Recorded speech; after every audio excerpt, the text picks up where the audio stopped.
After having stolen the Alliance's top secret and state-of-the-art G weapons, Zaft immediately went to work on re-engineering their technologies for use with their own mobile suits.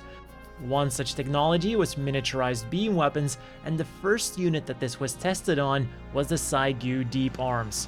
In today's episode of Gundam Lore, we're having a look at it and its most prominent pilot, Shiho Hanenfuss. As Zaft's best machine at the time, it was no surprise that the Cgue was selected to be the first machine to be retrofitted with this technology. But despite the undeniable power of the beam cannons mounted onto the Cgue, they were not without their problems. The biggest one was getting rid of the waste heat generated by them, and it would take a lot of fine-tuning and an excellent pilot to deal with this. And one of these pilots was the Redcoat Shiho Hanenfuss.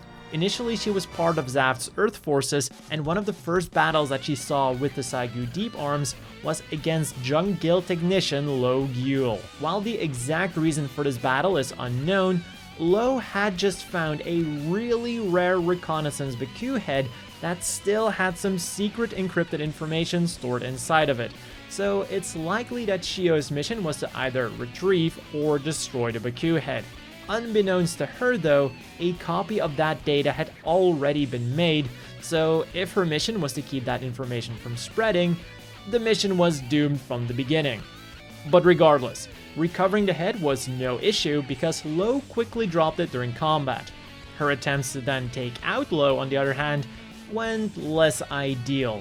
Despite being a mere natural, Lowe was able to keep up with the Redcoat perfectly fine, with the help of his AI buddy, and he even noticed that the cooling of her beam cannons were woefully inadequate and just plain wrong. あんなビーム砲まで実用化した機体がザフトにあったのか。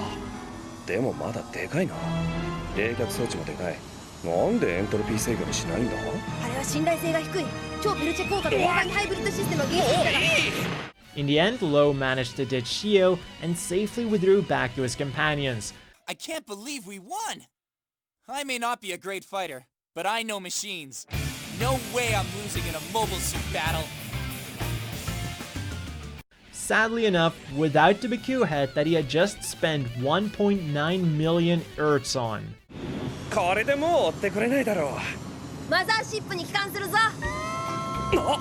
バクの頭置いてきちゃった。でも戻るとまた面倒なことになりそうだしな。諦めるか。せっかくの掘り出し物190万もしたのに。But back to Shiho and her Cgue Deep Arms now. At some point after this, she would be stationed at Boaz and also became a member of the Jewel team. Most of her time here would be spent on doing tests with the Cgue's beam cannons and trying to get the cooling just right. But despite her best attempts and good performance in the mock battles, the cooling issues remained. It was after one of these battles that Rin, her mechanic, told her about a new Alliance mobile suit that, according to their propaganda, would cut down coordinators with the sword of justice. Shiho didn't hold any punches with her reply, saying that the Alliance's reputation would lead one to believe otherwise.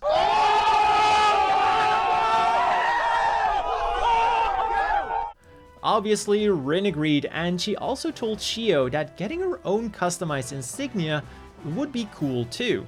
So later that day, Shiho was racking her brain over both the beam cannon's cooling systems and what her personal insignia could be. This meant that this time it wasn't the cannons overheating, but her brains. She decided that she needed a little break and floated off to the mobile suit deck to input some of the new data into her Cgue. But she wasn't alone. Izak was also there, and this really caught her by surprise. He immediately figured out that she was there to make adjustments to her Cgue and wasted no time helping her. Since he had much more actual combat experience, he was able to tell her exactly which modifications to make for real combat as opposed to ones which would only work in simulations. And in the end, he also gave Shiho the idea for her personal insignia, the Hosenka, or the Touch Me Not in English. He said that during the mock battles, her fighting style made it seem like she spread her beams all across the battlefield, just like the Hosenka spread their seeds everywhere. Still, he warned her that this tactic wouldn't work well on the battlefield. Then the final known sortie of Shiho's Cgue deep arms was on September 26th, Cosmic Era 71. After having obliterated Boaz with their nuclear missiles, the Earth Alliance moved on Zaft's final defensive line, the asteroid fortress Yakindue. And as a member of the Jewel team, Shiho was one of the many Zaft soldiers trying desperately to prevent it from suffering the same fate as Boaz. Shiho, just do what I say! Commander Jewel, just give the order, sir.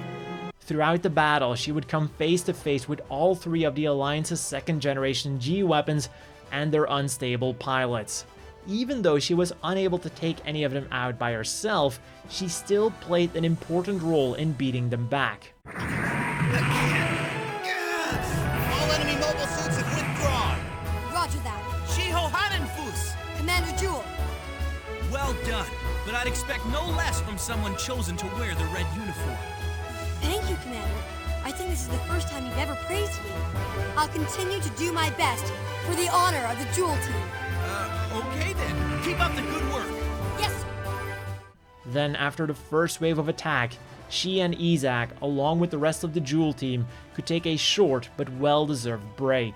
It was during this break, however, that word reached Shiho that Genesis had been fired, and it left her quite conflicted.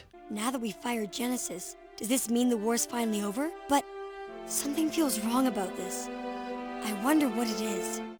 Even though the Cgue deep arms would be retired after this battle in favor of more modern and reliable beam-equipped machines, the one unchanging thing for Shiho was her faith in her Commander Jewel.